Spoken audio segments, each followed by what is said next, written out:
जहाँ डॉक्टर हनुमान, सखी हनुमान विराजमान है।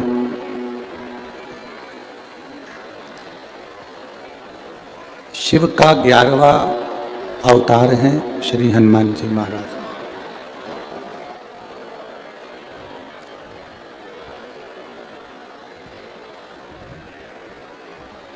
आज आप अगर कथा सुनने के लिए यहाँ विराजमान है, लाखों की संख्या में आप लोग यहाँ पहुंचे हैं,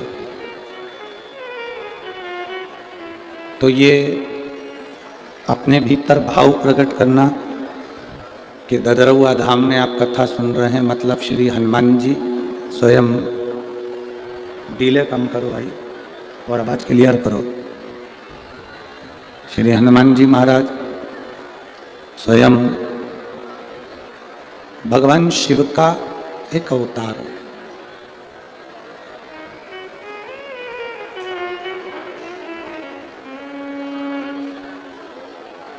अब हम अगर देखे जाएं तो कथा सुनने के लिए शंकर भगवान के दरवाजे पर ददरौआ धाम में हनुमान जी महाराज की साक्षी में शिव महापुराण की कथा श्रवण करने के लिए अगर हम बैठे हैं,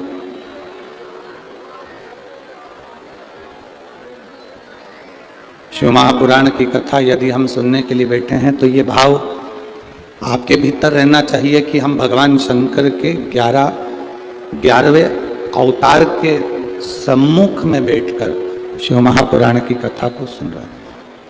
ये पंखा थोड़ा सा उधर घुमा,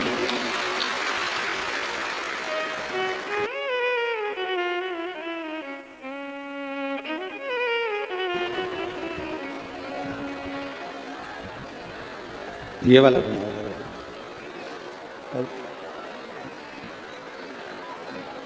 11वें रुद्र अवतार के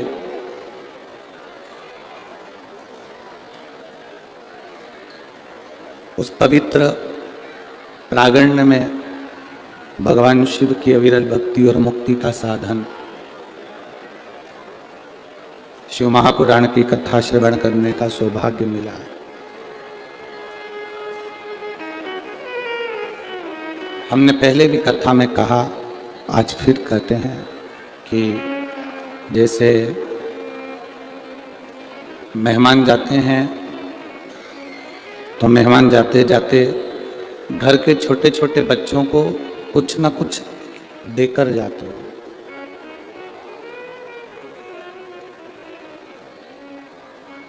मेहमान अगर जा रहे हैं तो घर के छोटे छोटे बच्चों को कुछ देकर जाते हैं। उसी तरह जिस दिन कथा का विराम होता है, कथा का विराम होता है, कथा समापन होती है या शिव महापुराण की कथा पूर्ण होती है, विराम की ओर जाती है, तो मेरा बाबा भी अपने इन सब बच्चों के गोदी में कुछ ना कुछ देकर जरूर जाता है।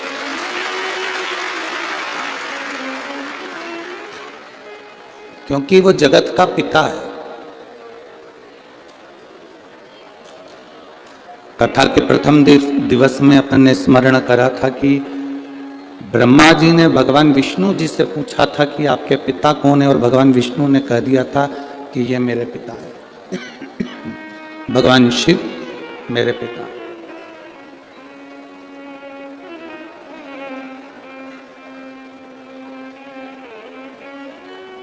एक संबंध शिव का और आपका, एक संबंध शिव का और हमारा, एक संबंध शिव का और पूरे संसार का। देखो, बच्चों से संबंध बनाना पड़ता है कि ये हमारे बच्चे हैं। माता से संबंध बनाना पड़ता है कि ये हमारी माता है। पिता से संबंध बनाना पड़ता है कि ये हमारे पिता हैं। घर में गौ माता रहती है, स्वान रहता है, बिल्ली रहती है, कुत्ता रहता है, जो भी तुम्हारे घर में है, उससे भी हम अपना एक प्रेम भाव का संबंध बनाते हैं कि हमारा पालतू है, हम इसको अपने साथ रखें। मकान से भी हमारा संबंध हो जाता है कि यह मकान हमारा है। दुकान से भी एक संबंध हो जाता है कि यह दुकान हमारी है। ये दुनिया के जितने संबंध हैं, मामा, काका, बुआ, चाचा, मकान, जमीन, जायदाद, रिश्ते, नाते, सारे संबंध हमको बनाना पड़ते हैं। पर दुनिया का केवल एक संबंध ऐसा है जिसको बनाना नहीं पड़ता, वो बना बनाया आता है।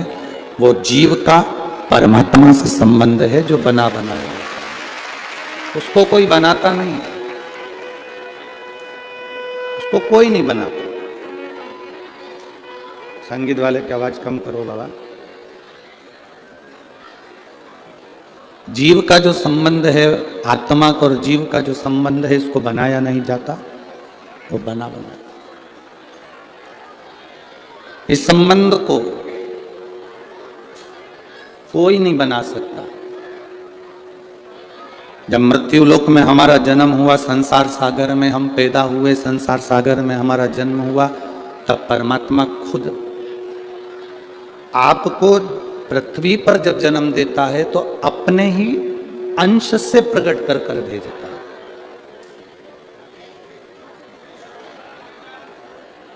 एक माता पिता के अंश से उसका जैसे बच्चा होता है,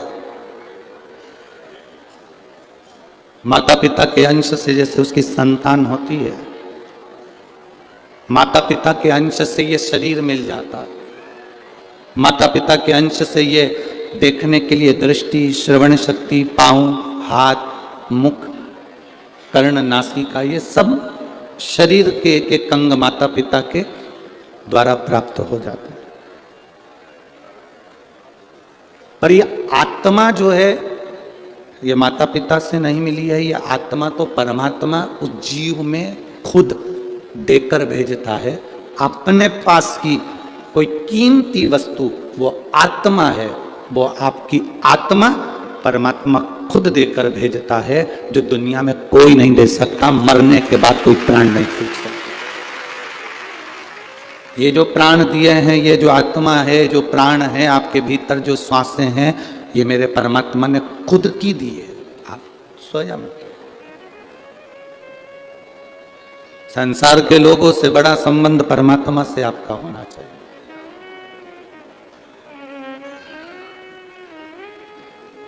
दुनिया में ऐसा कोई व्यक्ति नहीं है जो तुम्हारे काम आएगा, पर तुम्हारी दुख की घड़ी में एक जरूर काम आएगा। तुम्हारा करा गया भगवान का भजन, तुम्हारा किया गया परमात्मा का नाम और शंकर जी पे चढ़ाया गया एक लोटा जल तुम्हारी अंत अवस्था में जरूर काम आएगा।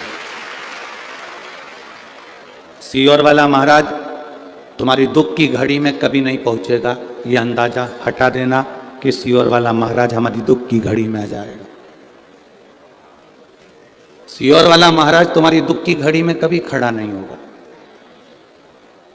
महाभारत का चरित्र उठाकर देखना, द्रौपदी का चीर खिंचा रहा है और द्रौपदी धृतराष्ट्र के सामने जाकर कहती है कि तुम मेरे काका ससुर हो। धृतराष्ट्र कहता है मेरी आंखें नहीं है। गांधारी कहती है मेरी आंखों पर पट्टी है। भीष्म पितामह कहते हैं मैं दुर्योधन के घर का अन्न खाया हूं। पति कहते हैं हमने हरा दिया तुझको। रोती रोती द्रौपदी गुरु द्रोणाचार्य के सामने जाकर खड़ी होती है और कहती है कि मैंने आपसे गुरु दीक्षा ली है, आप मेरे गुरु हो। कोई नहीं बचा सकता, कम से कम गुरु तो बचा सकता है। गुरु द्रोणाचार्य ने कहा इस सभा में जितने बैठे हैं कोई तुझे बचाने वाला नहीं होगा। द्रौपदी मैं खुद इस सभा में बैठा हूं, मैं भी तुझे नहीं बचा सकता।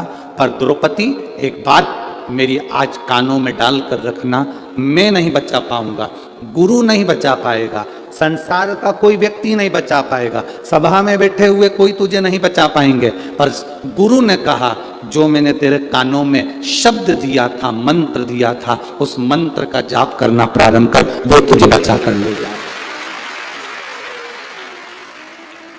वो तुझे बचा सकता है।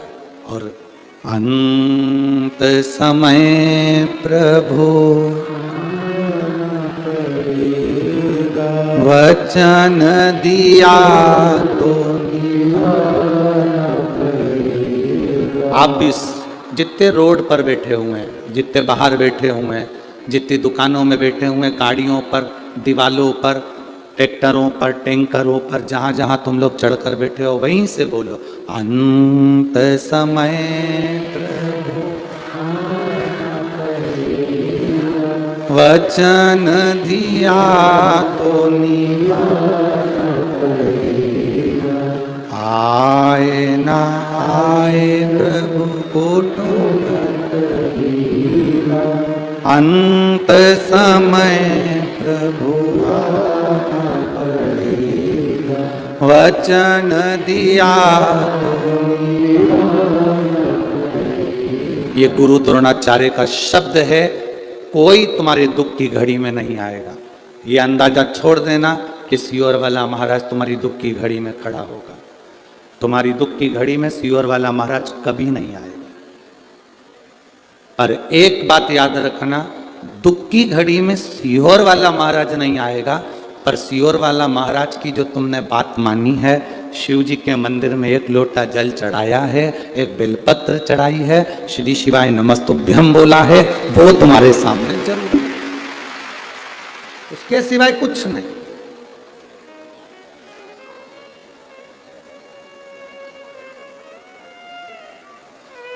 ये भ्रम है हमारा कि कोई हमारा साथ देगा। ये भ्रम है हमारा कि कोई हमारा साथ दे जाएगा। केवल वही आता, केवल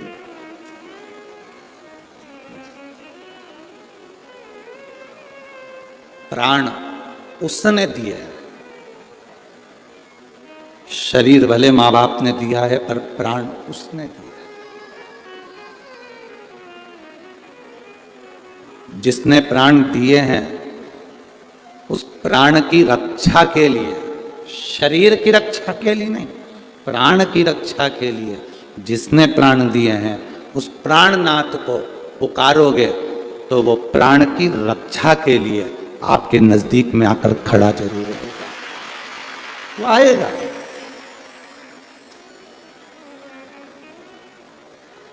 सबसे रिश्ता बनाना पड़ता है, पर परमात्मा से कोई रिश्ता नहीं बनाना। राजा जनक जी का एक संवाद आप लोगों ने श्रवण कर रखा होगा। शिव महापुराण में हम वर्णन करें राजा जनक का, एक बड़ा सुंदर संवाद है कि राजा जनक ने याज्ञवल्क ऋषि से प्रश्न किया।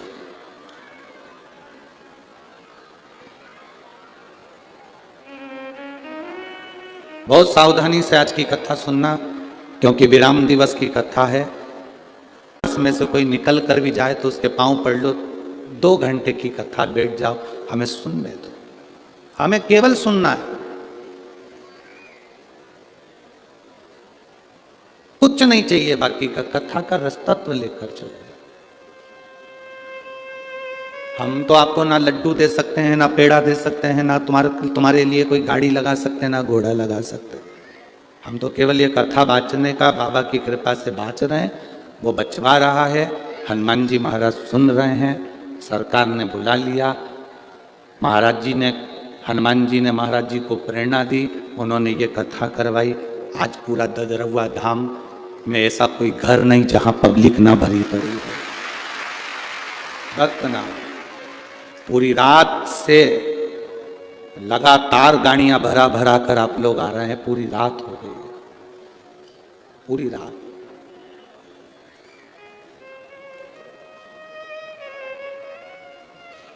इसी पंडाल का एक वीडियो पूरे सब दूर चल रहा है।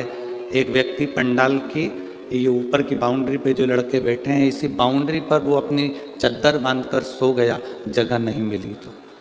और रात भर भगवान की कथा के लिए इंतजार करता रहा, रात भर। अब जरा विचार करिए, तुम उसकी प्रतीक्षा कर रहे हो, तुम उसका इंतजार कर रहे हो, अपने दुख को सुनाने के लिए आप बाबा के दरवाजे पर आए हो, तो क्या मेरा बाबा तुम्हारे दुख काटने के लिए तुम्हारे दरवाजे पर नहीं आएगा? राजा जनक जी ने याज्ञवल्क ऋषि से प्रश्न किया। याज्ञवल्क बाबा से एक प्रश्न राजा जनक जी ने कर दिया। मनुष्य किसकी रोशनी से देखता है? ये राजा जनक जी ने याज्ञवल्क्य बाबा से प्रश्न किया कि मनुष्य किसकी रोशनी से देखता है?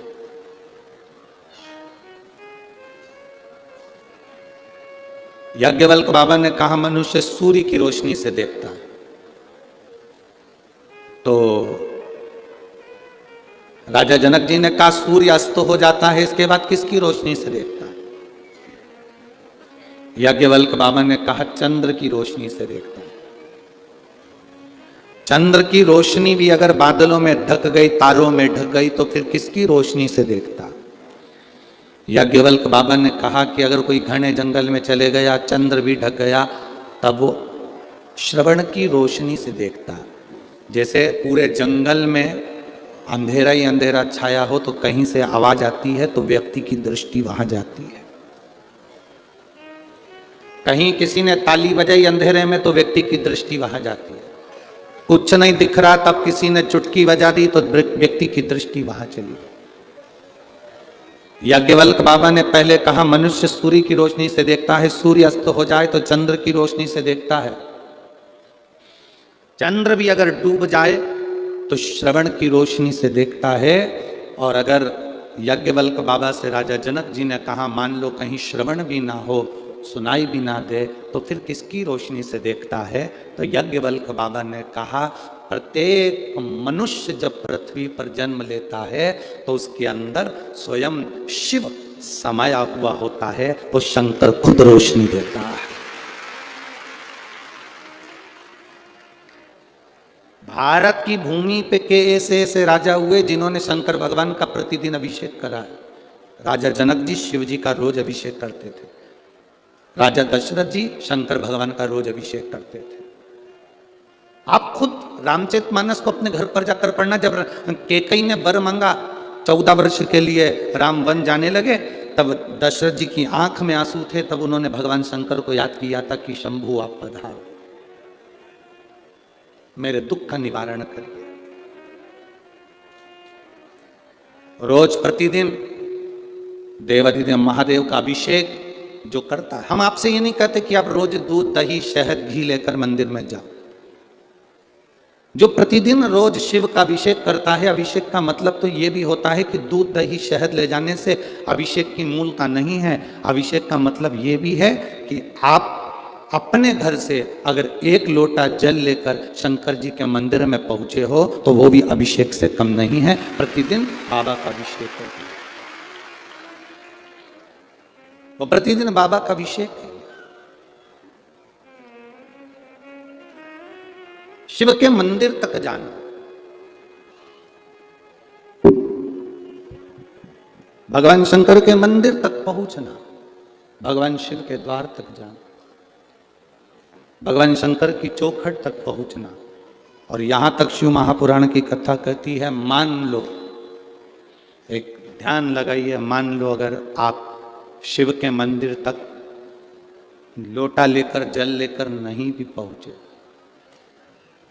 लोटा भर जल लेकर आप शंकर के मंदिर नहीं भी पहुंचे, मान लो शिव के मंदिर आप लोटा भर के जल लेकर नहीं पहुंचे, केवल शंकर के मंदिर के सामने से निकलकर उसको नमन करते हुए नमन भी नहीं करा, शीश झुका लिया, शीश भी नहीं झुकाया, शिखर को देख लिया, शिखर भी ना देखा, उसके दरवाजे से मुस्कुराकर चले गए, तो वो भी अभिषेक ही है,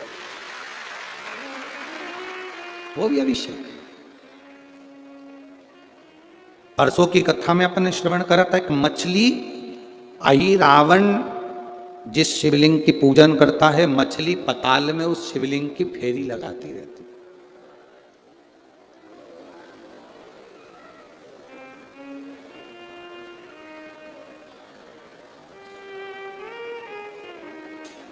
मछली शिवलिंग की फेरी कर रही है, उसके आसपास घूमती रहती है। शंकर भगवान ने कितनी बड़ी कृपा कर दी कि शंकर भगवान ने उस मछली का पेट भरने के लिए, उदर तृप्ति के लिए उसने आराधना करी, तो उसके घर में जो संतान हो वो बड़ी बलवान हो और उसको कुछ राजपद मिले। तो हनुमान जी के शरीर का पसीना उस मछली को दे दिया और मछली का गर्भ ठहर गया था और मकर ध्वज उत्पन्न हो गया। एक बार हनुमान जी महाराज के पोते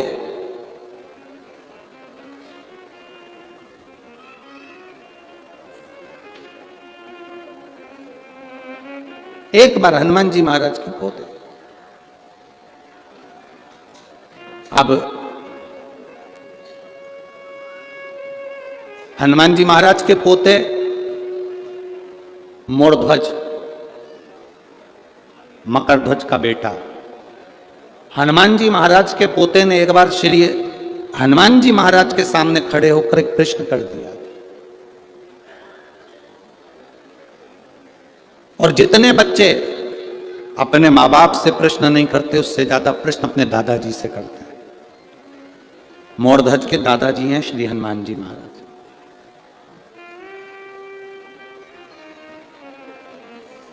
इसीलिए कई लोग हनुमान जी को दद्दा भी कहते हैं, दादा भी कहते हैं। आप लोगों ने सुना है कि नहीं सुना? कई लोग हनुमान जी को कहते हैं भैया दादा की कृपा है, दद्दा की कृपा है, भगवान की कृपा। एक दिन मोरध्वज ने, हनुमान जी के पोते ने हनुमान जी से प्रश्न कर लिया था, मकरध्वज के बेटे ने। मोरध्वज को मालूम पड़ा कि मेरे दादाजी हनुमान जी हैं। मोरध्वज ने मकरध्वज से कहा, पिताजी मुझे मेरे दादाजी से मिलना है। मोरध्वज पूछ कर अपने पिताजी से दादाजी को ढूंढने के लिए निकल गया। अब मोरध्वज को यह नहीं मालूम था कि उसके दादा भगवान राम की भक्ति में कितने लीन रहते,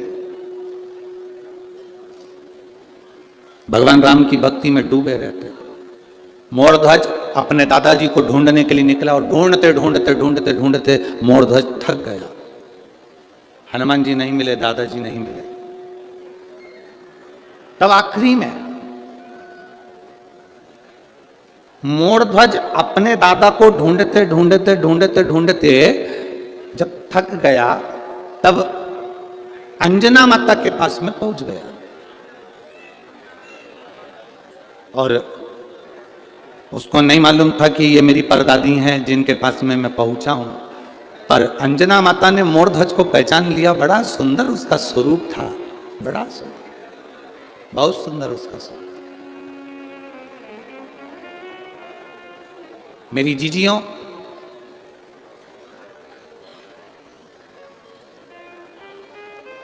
आज भी दूल्हा दुल्हन के सिर पे मोड़ बांधा जाता है। आपके इधर बांधते कि नहीं बांधते वो हमको नहीं मालूम, बांधते हैं इधर पर। वो दूल्हे के सिर पर भी बांधते हैं और दुल्हन के सिर पर भी बांधते। ये मोड़ जो दूल्हा दुल्हन के सिर पर बांधा जाता है, इस मोड़ का मतलब होता है कि तुम्हारी जिंदगी में अब शादी होने के बाद एक अलग से मोड़ आने वाला है, और उस मोड़ के आने पर तुम संभल कर चलना तो तुम्हारी जिंदगी सार्थक। हमारे यहां मोड़ का विसर्जन भी बड़े अच्छे से करा जाता है।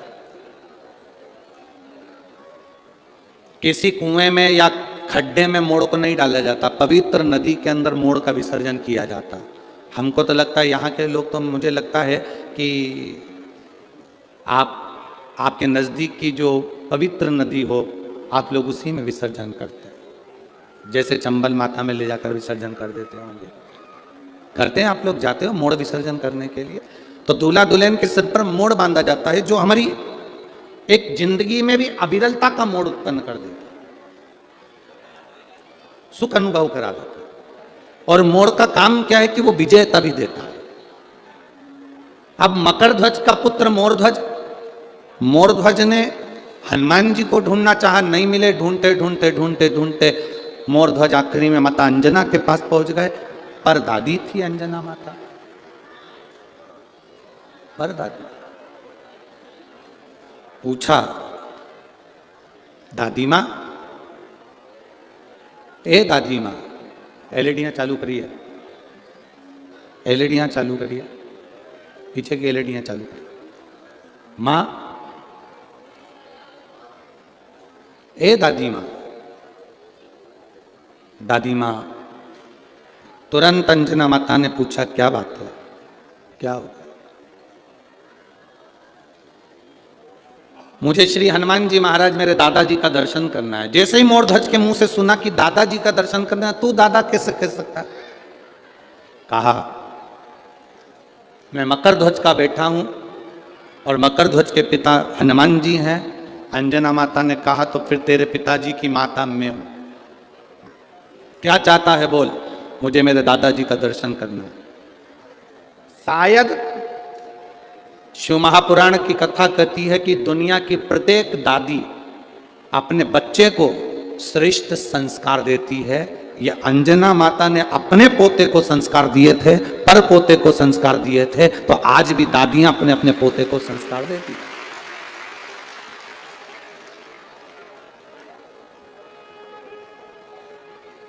एक मां भले बच्चे को कुछ भी सिखा दे,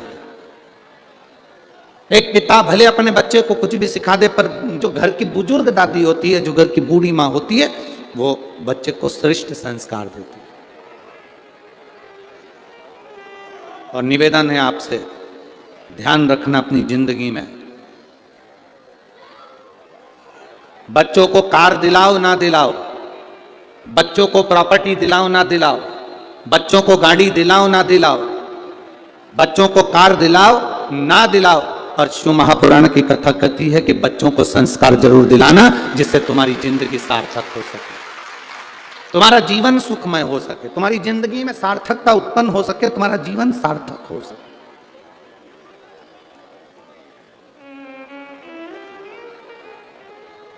तुम्हारे जीवन में एक आनंद की अनुभूति हो सके, तुम्हारे जीवन में एक आनंद का प्रभाव अपने आप उत्पन्न हो सके। क्यों? ये धन, ये दौलत, ये संपदा, ये सत्ता, एलईडियां चालू करिए, एलईडियां, पीछे की एलईडियां चालू करिए। ये धन, ये संपदा, ये सत्ता, ये वैभव, ये सब तुम्हारा छूट जाना है। शंभु शंभु शंभु शंभु।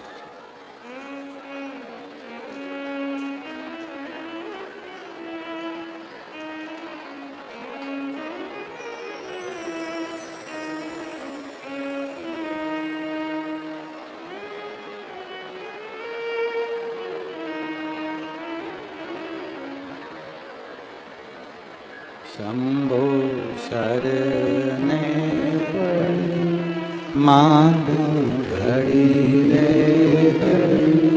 दुख काटो दया कर दर्शन हो। शंभो शरणे मांगू घड़ी रे दुख काटो दया करीने दर्शन। तुम्हारी धन, तुम्हारी दौलत, तुम्हारी संपदा, तुम्हारी सत्ता, तुम्हारा वैभव, ये तुम्हारे काम आए ना आए, पर इतना जरूर ध्यान रखना, अपने बच्चों में जो तुम संस्कार दोगे, वो संस्कार तुम्हारे मरते दम तक तुम्हारे काम आएंगे। ये निश्चित है, आखिरी तक चलने वाला वो संस्कार अपने बच्चों को दो, आखिरी तक चलने वाला, अंत तक।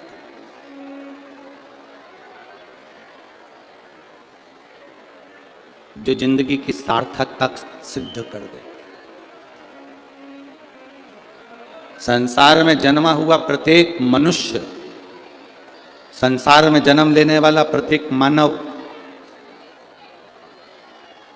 संसार में जन्म लेने वाला प्रत्येक मनुष्य, प्रत्येक मानव, भीतर जो परमात्मा समाहित है, भीतर जो शिव तत्व आपके समाहित है, उससे वो परमात्मा का दर्शन कर सकता है। अच्छा एक बात बताओ, जब ज्यादा बीमारी हो जाती है वेंटिलेटर पर पटक देते हैं, और वेंटिलेटर पर पटकने के बाद फिर डॉक्टर एक बात कह देता है, हम पूरी कोशिश कर रहे हैं। बोलो री जी, सही बात है ना? डॉक्टर क्या कहता है? हम पूरी कोशिश कर रहे हैं, पूरी कोशिश हम कर रहे हैं, सारी कोशिश हम कर रहे हैं, पूरी कोशिश हम कर रहे हैं, पर अब जो है कि हमारे हाथ में कुछ भी नहीं है। अब किसके हाथ में है? अब उसके हाथ में। मतलब डॉक्टर को भी मालूम है कि एक और डॉक्टर बैठा हुआ है, वो डॉक्टर जो बैठा है वो अलग से इलाज कर देता है, और कैसे इलाज करता है ये किसी को नहीं मालूम पड़ पाता, वो निहाल कर देता। एक और बैठा,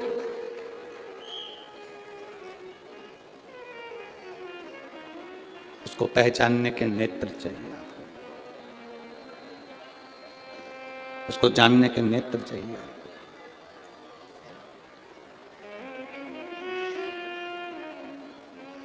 और खाली न जाता कोई दर से तुम्हारे, खाली न जाता कोई दर से तुम्हारे, मैं भी खड़ा हूँ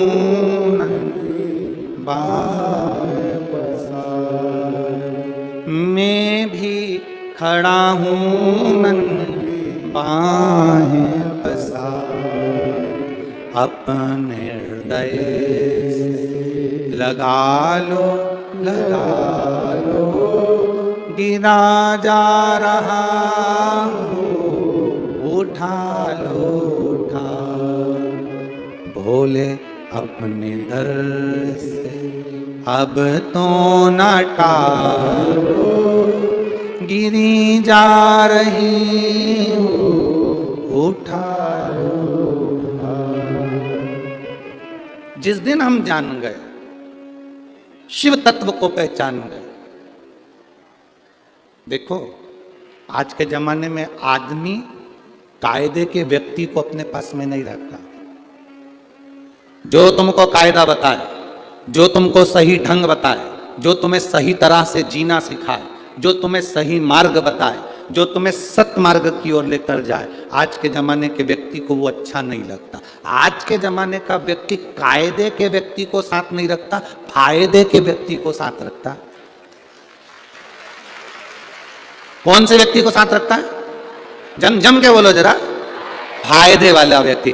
किस व्यक्ति से हमको कितना फायदा मिल रहा है? इसने मेरे लिए क्या करा, मतलब मेरे लिए फायदेमंद है तो इसको रख लो। ये मेरा काम संभाल रहा है तो इसको रख लो। इसने ये काम करा तो इसको रख लो। इसने ये किया तो इसको रख लो। कायदे का व्यक्ति किसी को पसंद नहीं आता, फायदे का व्यक्ति सबको पसंद आता है। और वो फायदे का व्यक्ति एक दिन ऐसी चोट करके जाता है कि दूसरी बार तुम उसका मुंह डाल नहीं देखते।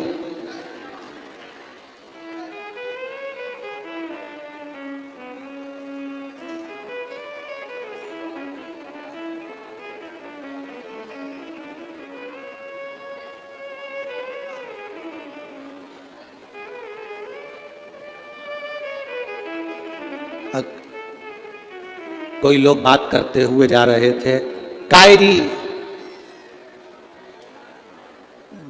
जब ददरउआ धाम में इतनी भीड़ काय आ गई,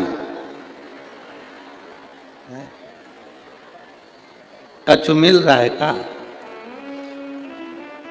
तो एक छोटा सा लड़का पास में से निकल कर जा रहा था।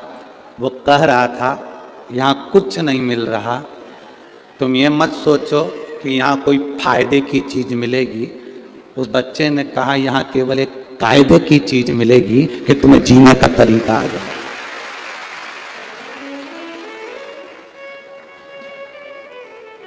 तुम्हें जीने का तरीका।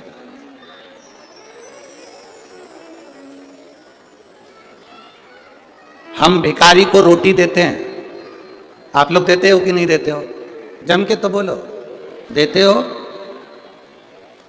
ऐसा कोई, जितने लोग आस्था चैनल पर कथा सुन रहे हैं, जितने फेसबुक यूट्यूब पर कथा सुन रहे हैं और जितने लाखों की संख्या में इस प्रांगण के अंदर ददरुआ धाम में कथा सुन रहे हैं, आप सब भिखारी को रोटी देते हो, किसी को पैसा देते हो, किसी को रोटी देते हो। पर शिव महापुराण की कथा कहती है, शंकर जी की कथा कहती है, भिखारी को रोटी खिलाओ, मना नहीं है। भिखारी को रोटी दो, मना नहीं है। पर शिव महापुराण की कथा कहती है, भिखारी को कब तक भिखारी रखोगे? भिखारी को कब तक भिखारी रखोगे? शिव महापुराण की कथा कहती है, भिखारी को रोटी खिलाओ मना नहीं है, भूखे को भोजन कराओ मना नहीं है, भिखारी को भोजन दो मना नहीं है, पर भिखारी को रोटी खिलाने की जगह रोटी खिलाओ मना नहीं है, पर उसको रोटी कमाने का तरीका भी दो, उसको कुछ अच्छा कहने का तरीका दो। वो आया तुम्हारे दरवाजे पर, तुमने रोटी निकाली और दे दिया, फिर आया मांगने, तुमने फिर रोटी निकाली दे दिया। उसको कहो शरीर अच्छा है, परिवार अच्छा है, चल मैं किसी दुकान पर तुझे काम में लगा देता हूँ, चल किसी पेट्रोल पंप पर तुझे काम में लगा देता हूँ, चल किसी आश्रम में तू झाड़ू लगाना, पोछा लगाना, मकान साफ करना, आश्रम के जितने कमरे उसमें सफाई करना, चल मैं तुझे काम में लगा देता हूँ। तू रोटी मांग रहा है। हर व्यक्ति आज के भिखारी को रोटी भी देना पसंद करता है, पैसा भी देना पसंद करता है, और भिखारी भी ऐसा हो गया कि वो रोटी और पैसा लेना पसंद करता है, पर कायदे से जिंदगी को जीना पसंद नहीं करता। उसको फायदा दिखता है कि मुझे 1 रुपया मिल जाएगा, 2 रुपया मिल जाएगा, 10 रुपया मिल जाएगा और मेरी जिंदगी सार्थक। ना ना ना, फायदे में तुम अगर फायदा देख कर चलोगे तो एक दिन घाटा खा जाओगे। ये बड़े बड़े घाटे लोगों को लगते हैं, के लिए नई नई कंपनी आती है, कंपनी आकर कहती है 50,000 रुपए जमा करो, 2 लाख रुपए लेके जाओ, फायदा दिखाते हैं और लेके भाग जाते हैं।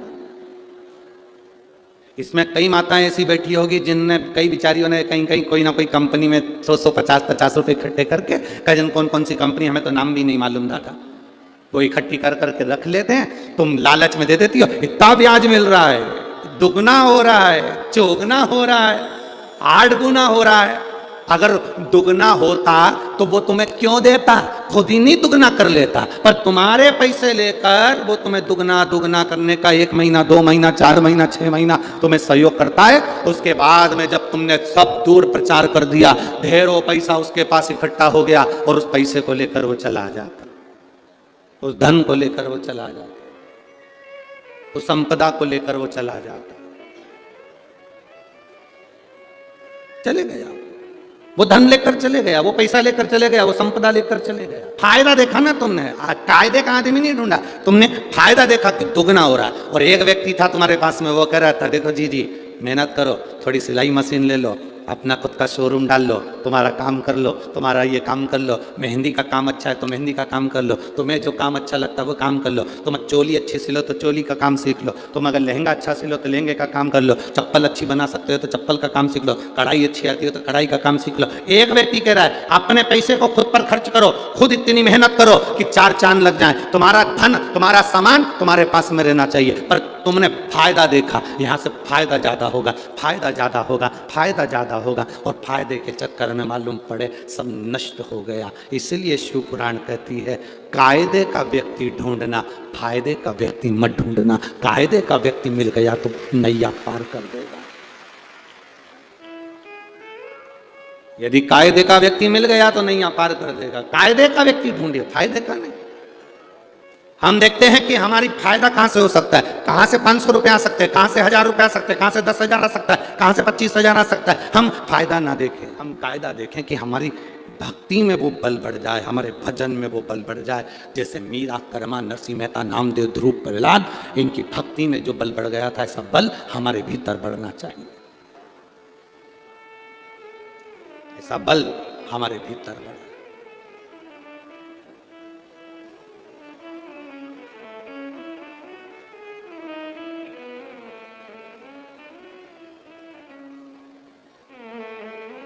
अब ढूंढो।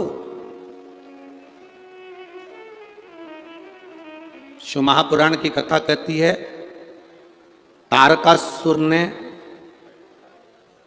मृत्यु मांगी भगवान से, मृत्यु, और तारकासुर ने भगवान से मृत्यु मांगी तो मांगा ये कि मैं शंकर जी के पुत्र के द्वारा मरूं। थोड़ा इधर घुमा दो, मृत्यु मांगी।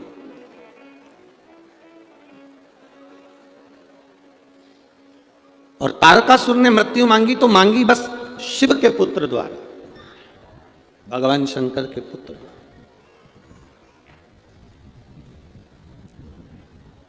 उन्होंने और मृत्यु मांगने का केवल एक साधन जो लिया वो भगवान शंकर के पुत्र। क्यों शंकर जी के पुत्र द्वारा? क्यों? असुर था, राक्षस था, अगर मौत मांगना ही थी तो कुछ और मांग लेता। शंकर जी के पुत्र को इसलिए मांग रहा है क्योंकि शंकर जी को वो स्नेह करता है, शिव की भक्ति में डूबता है। सरल है शंकर, अड़भंगे हैं शंकर, सहज हैं शंकर, एकदम सिंपल, एकदम सिंपल, एकदम सा मांगा। और मांगा तो क्या मांगा कि मुझे शंकर भगवान का पुत्र मारे, मुझे शिव का पुत्र मारे। क्यों?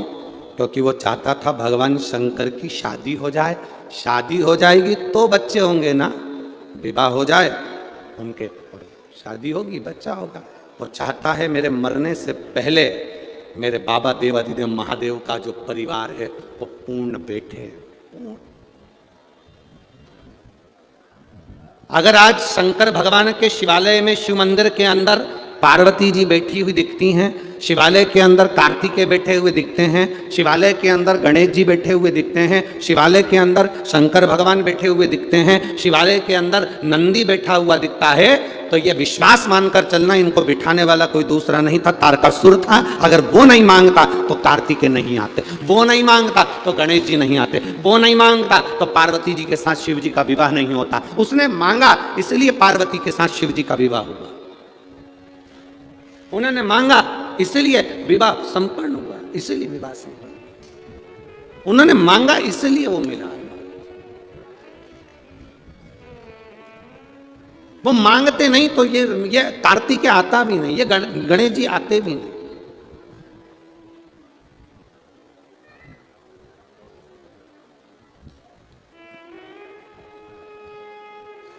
महाराज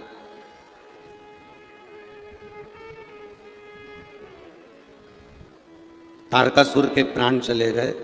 तारकासुर के 3 बेटे थे, तारकाक्ष, विदुम्माली, तमलाक्षकी।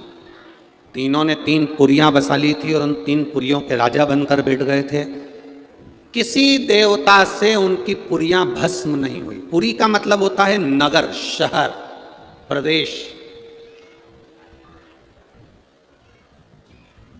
जैसे हम कहते हैं ना जगन्नाथपुरी, द्वारकापुरी, ऐसी पुरियां, काशीपुरी, कांचीपुरी, अवंतिकापुरी, ऐसे ऐसी पूरा क्षेत्र, अपना नगर, अपना शहर बसा लिया।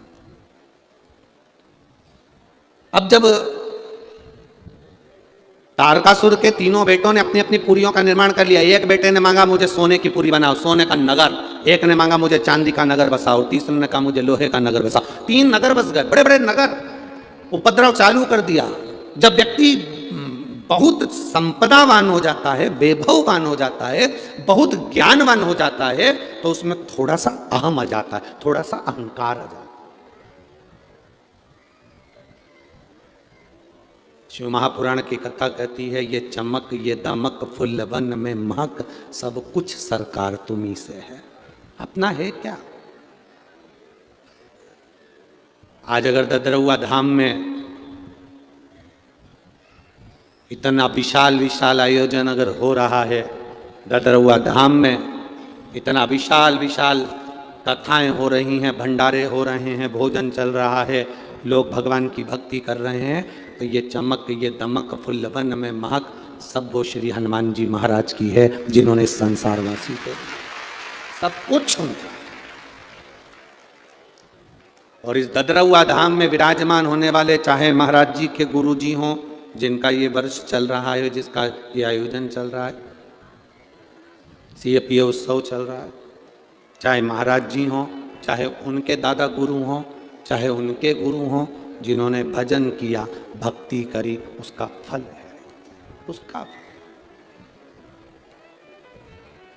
हमने पहले दिन की कथा जब चालू करी थी तो हमने श्री अखिलेश तिवारी जी जो यहाँ के यजमान बने हैं, गुरु जी के कृपा पात्र, तो हमने उनसे कहा था शिव महापुराण के यजमान बनने के लिए लोग महाराज जी 2027 तक लाइन लगाकर खड़े हुए हैं। ये तो महाराज जी की कृपा थी जो अखिलेश तिवारी जी आपको ये यजमान कर दिए। ये गुरु की कृपा हुई तो मिल गया, गुरु की कृपा।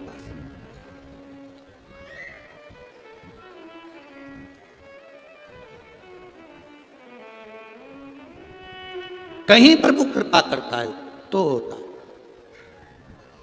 महाराज 2027 2028 तक के लाइन लगी हुई है शिव महापुराण की केवल कथा का रस तत्व ग्रहण करने की। केवल शिव की भक्ति, और कुछ भी नहीं। क्यों लाइन लगी है? ये 2026 2027 तक कौन कौन लाइन लगाकर खड़ा हुआ है? कोई दूसरे लाइन नहीं लगाते। आप लोग जो शिव पुराण की कथा में कथा सुनने आते हो, आखिरी दिन बाबा से कहकर जाते हो, बाबा इतनी झोली भरना कि जिंदगी में मैं भी एक बार शिव पुराण की कथा करवाऊं, वो लाइन लगा। यहां जितने कथा सुनने के लिए आए और जितने आस्था चैनल पर कथा सुन रहे हो, फेसबुक यूट्यूब पर कथा सुन रहे हो, कथा के विराम के दिन पंडाल में बैठकर तुम जो कहकर जाते हो, बाबा वो देता है, उसमें कमी नहीं रखता, वो देता है। आप दिल से कहकर जाते हो, इसलिए तो 2027 तक कथा की लाइन लगी हुई है। कहकर अब लोगों ने 2027 के तो कहे जब तक बाबा मेरे को देगा, ये मेरा विश्वास करता है, कथा दीजिए आप मुझे, मेरा बाबा मुझे 2026 में देगा, मुझे 2027 में देगा, ये विश्वास दृढ़ हुआ है। मैं आपसे भी कहकर जाऊंगा, इस व्यासपीठ के माध्यम से, ददरुआ धाम सरकार के माध्यम से कहकर जाऊंगा, बाबा से कहकर जाना, बाबा इतना देना कि मैं भी अपनी जिंदगी में एक बार यजमान बनूं और शिव महापुराण की कथा करवाऊं। ये तुम कृपा करो, और तेरी कृपा बिना न हिले एक भी अणु, लेते हैं श्वास तेरी कृपा से तनु। बखान क्या करूं मैं राखों के ढेर का, चपटी भभूत में खजाना कुबेर। गंगाधार मुक्ति द्वार ओंकार तू, भोले ओंकार तू, आयो शरण तिहार शंभो तार तार। आप जितना उसका भजन करोगे वो आपके सामने, वो आपके सम्मुख में।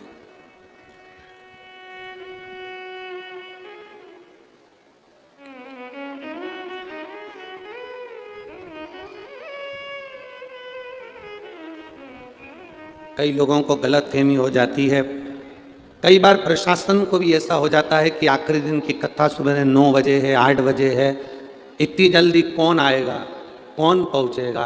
पर जब भक्तों का आना चालू होता है तो प्रशासन भी कहता है कि इतनी सुबह से इतने सारे कैसे आ गए। उनको भी लगता है कहाँ से आ। हम कहते हैं ये कोई साधारण मनुष्य कथा सुनने के लिए कभी शिव पुराण में नहीं जाता। माली अपनी टोकनी में वही फूल रखता है जो माली को अच्छा लगता है। हम बेलपत्र वो ही तोड़ कर रखते हैं जो अच्छी होती है। बोलो सही है कि गलत है? जब हम अपनी झोली में बेलपत्र अच्छी रखते हैं, फूल अच्छा रखते हैं, तो मेरे महादेव भी अपनी कथा में अच्छे अच्छे फूल लेकर आता है। कोई साधारण नहीं है।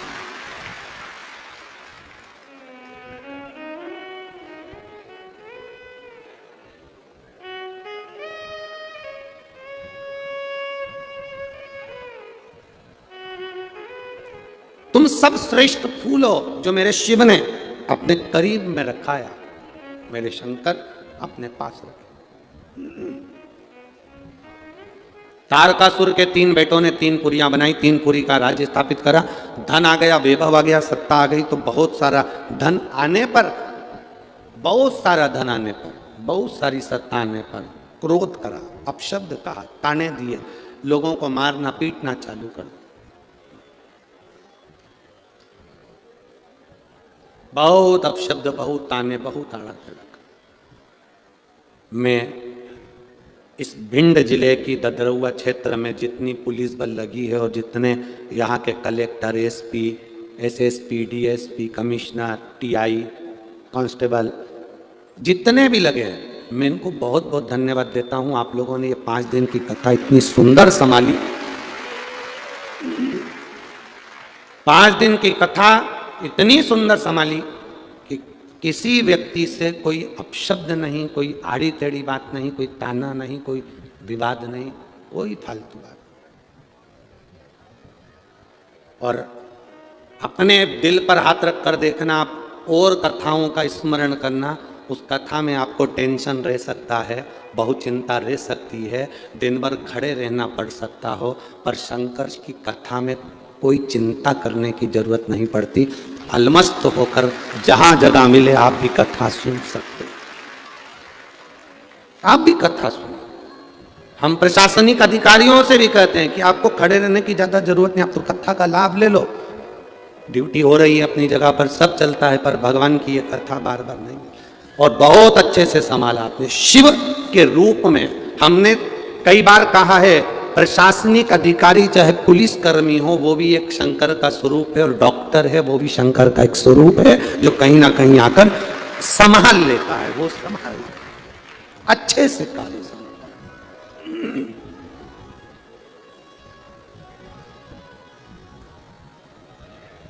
आप शिव भक्ति को करो, शिव आपको टेंशन से मुक्त कर देता है।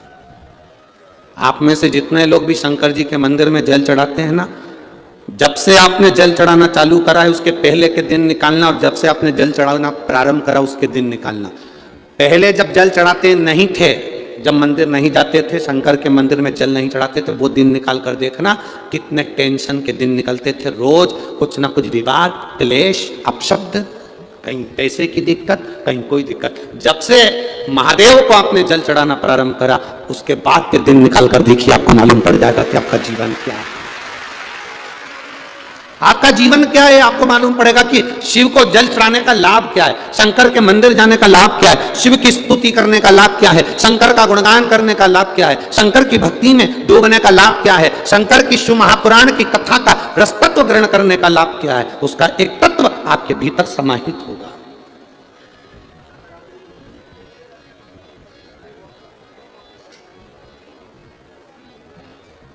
महाराज तारकासुर के तीनों पुत्र अहम में डूब गए, अहंकार में, अभिमत्ता में, अहम में समाहित हो गए। अहंकार से परे हो जाओ, बिल्कुल छोड़ दो अहंकार। जितना अहम छोड़ सकते उतना छोड़ दो। अहम क्या है?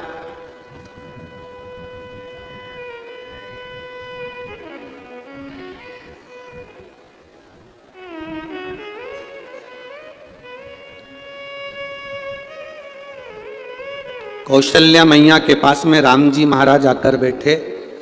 माता कौशल्या ने गले से राम जी को लगाया। कौशल्या जी ने राम जी से कहा, बेटा तूने रावण को मार दिया। माता कौशल्या राम जी से कह रही है, मेरे बेटे राम ने रावण को मार दिया, लंकेश को मार दिया। राम जी कहते हैं, मैंने रावण को नहीं मारा। मां, मैंने रावण को नहीं मारा। तो कौशल्या माता ने कहा, तूने रावण को नहीं मारा तो फिर मारा किसने? राम जी कहते हैं, मैंने रावण को मारा। अभी क्या कर रहे थे राम जी? मैंने रावण को नहीं मारा। मां, मैंने रावण को नहीं मारा। कौशल्या जी ने पूछा, तूने रावण को नहीं मारा तो फिर रावण को मारा किसने? तो राम जी कहते हैं, मैंने रावण को मारा। मां पूछती है, अभी तो तू कह रहा था कि मैंने रावण को नहीं मारा, अब तू कह रहा है कि मैंने रावण को मारा, ये कैसी बात है राम? राम कहते हैं, मां, राम ने रावण को नहीं मारा, रावण को उसके मैं मतलब अहंकार, अहंकार ने रावण को मार दिया। कभी मत कहो कि मैंने कुछ करा, ना ना ना, करते हो मेरे बागा, मेरा नाम हो रहा है। प्रभु आपकी कृपा से सब काम हो रहा है, मैं नहीं कर सकता कुछ। शिव महापुराण की कथा में स्वयं तुमरुका जी चंचुला देवी को शिव महापुराण की कथा सुनाते हैं। चंचुला का पति बिंदुक प्रेत योनि में पड़ा हुआ है। तुमरुका जी जब कथा सुनाने के लिए बैठे, देवाधिदेव महादेव ने कहा, तुमरुका जी मैं यजमान बनाऊं। शंकर पार्वती शिव